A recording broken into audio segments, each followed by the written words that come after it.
اب یہ کہا جائے، دھیان سے سننا، کسی پر الزام نہیں، کتابیں موجود ہیں، کہ یہ جو قرآن ہے یہ اصلی قرآن نہیں ہے، مانیں گے آپ؟ اونچی، جو مانے گا مومن رہے گا؟ نہیں۔ ان کی کتابوں میں لکھا ہے اصلی قرآن امام مہدی، امام محمد مہدی ان کے پاس ہے، اور وہ اس کو لے کر ایک غار ہے جس کا نام ہے سرمن، اس میں چھپے ہوئے ہیں، قیامت کے قریب آئیں گے۔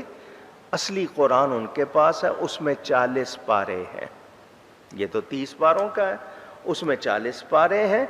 10 پارے جو حضرت علی کی شان میں تھے وہ ان لوگوں نے چھپا دیے ہیں۔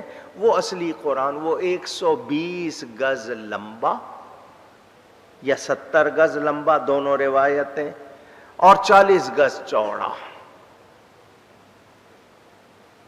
یہ سائز اس کا بتایا ہے۔ کہاں رکھا جائے گا؟ مذاق والی باتیں کی یا نہیں کی؟ کیسے پڑھا جائے گا؟ وہ 70 گز لمبا ہے، اوپر والی لائن پڑھے گا تو آخر تک آئے گا کیسے؟ معاذ اللہ، اس پر اگر کوئی ایسی باتیں کرے، کوئی کہے کہ جی سائیکل رکھنی پڑے گی اس کے لیے، کوئی کیا کہے، کوئی عجیب باتیں۔ تو اللہ تعالیٰ فرما رہا ہے یہ قرآن ہم نے اتارا ہے، ہم ہی اس کی حفاظت کرنے والے ہیں، اور آج یہ کوئی کہے کہ یہ اصلی قرآن نہیں تو یہ اللہ پر کتنا بڑا الزام۔ ایسا کہنے والا مومن ہوگا؟ سوچیں، غور کریں۔ میں نے آپ کو شاید یہ بات سنائی تھی، پھر سناتا ہوں جن کو سمجھ آ جائے۔ جلسہ ہو رہا تھا، علماء بیٹھے ہوئے تھے اسٹیج پہ، سامنے ہزاروں لوگ۔ ایک شخص تقریر کے لیے اٹھا تو اس نے کہا الحمدللہ رب العالمین، الحمدللہ۔ سارے بولے رب نہیں، کیا ہے؟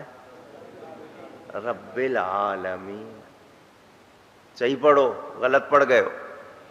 اس نے دوبارہ پڑھا الحمدللہ رب العالمین۔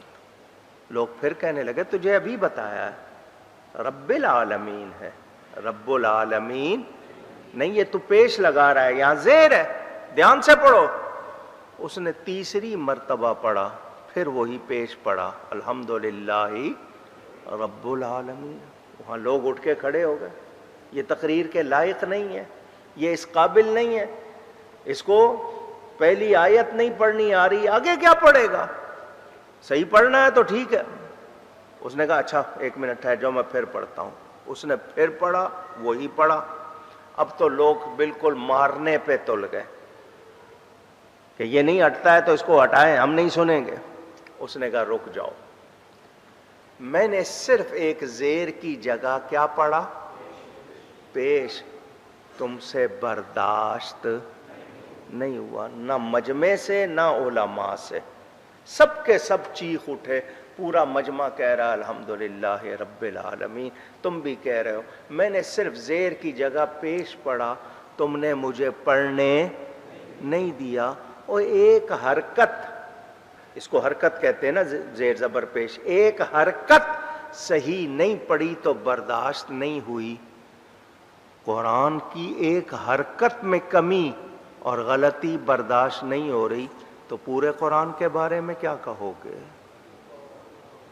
وہ لوگ جو کہتے ہیں یہ قرآن صحیح نہیں ہے، اس کو بدل دیا گیا ہے، کوئی برداشت کرے گا؟ ایک زیر زبر کی غلطی برداشت نہیں ہو رہی تو پورے لفظ کی یا صورت کی یا کسی اور طرح کوئی غلطی کیسے برداشت ہو سکتی ہے؟ تو وہ تمام لوگ جو کہتے ہیں یہ قرآن اصلی نہیں ہے، کوئی گنجائش ان کی بات کی نہیں ہے۔ یہ قرآن اللہ کا کلام ہے، اللہ اس کی حفاظت فرما رہا ہے، اس کو کوئی بدل سکتا نہیں۔ بہت کوشش کی لوگوں نے لیکن وہ چل سکے نہیں۔ ترجمے میں، تفسیر میں ڈنڈی مارنے والے اب بھی ہیں مگر الفاظ بدل سکتے نہیں۔ تو شیعوں کا یہ کہنا کہ یہ قرآن اصلی نہیں ہے، اصلی قرآن جو ہے وہ حضرت امام مہدی لے کے چھپے ہوئے ہیں، تو ایسی کسی بات کی گنجائش اونچی کہیے گا نہیں۔ ایک بات۔ دوسری بات یہ، ان کی کتابوں میں لکھا ہے کہ جبریل کو بھیجا گیا تھا حضرت علی کی طرف، اللہ نے جبریل کو بھیجا تھا حضرت علی کی طرف، وہ غلطی سے چلا گیا نبی پاک کی طرف صلی اللہ علیہ وسلم۔ بولو کیا اس بات کی بھی کوئی گنجائش ہے؟ اللہ پر بھی الزام کہ بھیج کسی کی طرف رہا ہے، فرشتہ جا کسی کی طرف رہا ہے۔ کتنے بڑے الزام ہیں! کیا ایسی باتوں کے ساتھ ایمان کا کوئی تصور ہو سکتا ہے؟ اونچی کہیے نہیں۔ میرے دوستوں اور بزرگوں، میں نے کہا نا اس طرح کی باتیں میں سناؤں، ایک پوری تفصیل ہے، پورا ایک بیان، اور یہ مدتوں سے بتاتے آ رہے ہیں۔ ہم اہل سنت و جماعت کا یہ کہنا ہے کہ ہم اللہ کے پابند ہیں، اس کے رسول کے پابند ہیں۔ جو اللہ رسول کی پابندی میں بات کرے گا اس کی پابندی کریں گے، جو اس سے ہٹ کر بات کرے گا وہ ہم سن سکتے نہیں۔ اچھا، ہمیں کس کی اتباع کے لیے کہا گیا؟ قرآن میں بیان موجود، اطیعوا اللہ و اطیعوا الرسول، اللہ کا کہنا مانو اور اس کے رسول کا کہنا مانو۔ من یطع الرسول فقد اطاع اللہ، جس نے رسول کا کہنا مانا اس نے حقیقت میں اللہ کا کہنا مانا۔ وما ارسلنا من رسول الا لیطاع باذن اللہ، اللہ نے جتنے رسول بھیجے کس لیے؟ کہ اللہ کے حکم سے ان کا کہنا مانا جائے۔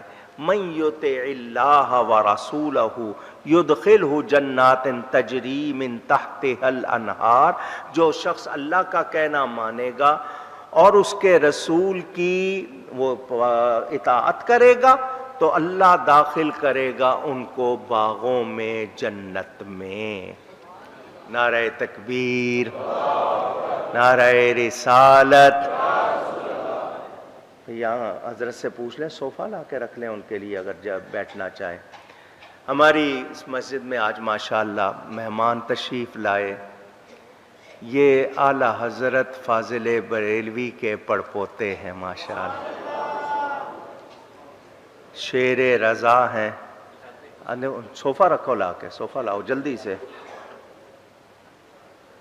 صوفہ لا کے رکھیں، تشریف رکھیں حضرت ماشاءاللہ، مرحبا۔ ادھر سامنے یہاں رکھیں جی، فرحت میاں کے لیے بھی ساتھ رکھتے ہیں، اور وہاں سے صوفہ لے آئیں، تشریف رکھیں آپ لوگ، مرحبا۔ اللہم صلی علی سیدنا و مولانا محمد وعلی آل سیدنا و مولانا محمد وبارک وسلم۔ یہ جو ہستی ہیں ان کا تعارف کرا دوں، پھر میں وہ بیان جاری رہے گا۔ اعلی حضرت امام اہل سنت مجدد دین و ملت حضرت مولانا شاہ احمد رضا خان فاضل بریلوی رحمۃ اللہ علیہ کے دو بیٹے تھے۔ بڑے بیٹے حجت الاسلام حضرت مولانا حامد رضا صاحب، دوسرے بیٹے ان کے مفتی اعظم حضرت مولانا مصطفیٰ رضا صاحب۔ بڑے بیٹے جو تھے حامد رضا صاحب، ان کے فرزند حضرت مولانا مفسر اعظم ابراہیم رضا صاحب، جن کو جیلانی میاں کہتے تھے، یہ اعلیٰ حضرت کے پوتے ہوئے، یہ حضرت جیلانی میاں کے شہزادے ہیں۔ ان کے بھائی تاج الشریعہ حضرت مولانا مفتی اختر رضا خان صاحب جو انتقال فرما گئے، یہ ان کے بھائی اور یہ تشریف لائے ہیں، اور ہمارے حضرت مخدوم الحاج پیر شوکت حسن خان صاحب رحمۃ اللہ علیہ، ان کے دونوں فرزند بھی یہاں تشریف فرما ہیں۔ اللہ تعالیٰ اس گھرانے کو سلامت رکھے۔ میں صرف یہ بات کر لوں، پھر حضرت سے ان کے ارشادات سنیں گے۔ توجہ، جو اللہ کا کہنا مانے اور اس کے رسول کا کہنا مانے تو اس کو جنت میں داخل کیا جائے گا۔ سن رہے ہیں آپ؟ اسی طرح ہم کو کہا گیا قل ان کنتم تحبون اللہ فاتبعونی یحببکم اللہ، اے میرے حبیب آپ فرما دیجئے اگر تم اللہ کو دوست رکھتے ہو تو میری پیروی کرو، اللہ تم سے محبت کرے گا۔ یہ بھی آپ نے سن لیا۔ رسلا مبشرین ومنذرین لئلا یکون للناس علی اللہ حجۃ بعد الرسل، رسول خوشخبری سنانے والے اور اللہ سے ڈرانے والے، تاکہ نہ رہے کوئی حجت لوگوں کی اللہ پر رسول کے بھیجنے کے بعد۔ تو حجت کون ہے؟ اللہ تعالی اور اس کا رسول۔ یا ایھا الذین آمنوا اطیعوا اللہ ورسولہ، اے ایمان والو اللہ کی اور اس کے رسول کی اطاعت کرو۔ وَمَن يُطِعِ اللَّهَ وَرَسُولَهُ فَقَدْ فَازَ فَوْزًا عَظِيمًا، جو کہنا مانے گا اللہ اور اس کے رسول کا تو تحقیق وہ کامیاب ہو گیا۔ وَمَا آتَاكُمُ الرَّسُولُ فَخُذُوهُ وَمَا نَهَاكُمْ عَنْهُ فَانْتَهُوا، جو حکم دیں رسول وہ مانو اور جس سے وہ روکیں رک جاؤ۔ میں نے یہ کچھ آیتیں پیش کی، لفظ امام آیا آیت میں، اس کے حوالے سے قرآن کیا کہتا ہے؟ کس کا کہنا ماننا ہے؟ اللہ کا اور اس کے رسول کا، اور جو اللہ اور اس کے رسول کے مطابق بات کرے گا اس کا بھی کہنا مانا جائے گا۔ جو اللہ اور اس کے رسول کے مطابق بات نہیں کرے گا اس کے لیے کوئی گنجائش، وہ بھلے صدر ہو، وزیر ہو، کسی ملک کا سفیر ہو، کوئی دنیا کا سب سے بڑا امیر ہو، اس کی بات ہم اگر قرآن سنت کے خلاف ہے تو ہم مان سکتے؟ اونچی کہیے۔ تو یہ جو اہل تشیع کا، شیعہ لوگوں کا جو عقیدہ امامت کا ہے، اس کے حوالے سے میں نے صرف کچھ باتیں آپ کو بہت تھوڑی کر کے سنائی، مزید تفصیل تو رحمان کے بندوں کی نشانی کہ وہ کہتے ہیں یا اللہ ہماری بیویاں اور ہماری اولاد ہمیں کیا دے، ان سے آنکھوں کی ٹھنڈک کہ ان کی وجہ سے ہماری آنکھیں ٹھنڈی ہوں، یہ اتنے نیک ہوں کہ ہماری آنکھیں ٹھنڈی ہوں، اور ہمیں پرہیزگاروں کا پیشوا بنا دے۔ تو اولاد ایسی ہو جس سے آپ کے درجے بلند ہوں، اولاد ایسی ہو جس کی وجہ سے آپ کی آنکھیں ٹھنڈی ہوں ان کی نیکی کی وجہ سے، اور بیویاں وہ ہوں جن کو دیکھ کر آپ خوش ہوں ان کی نیکی کی وجہ سے۔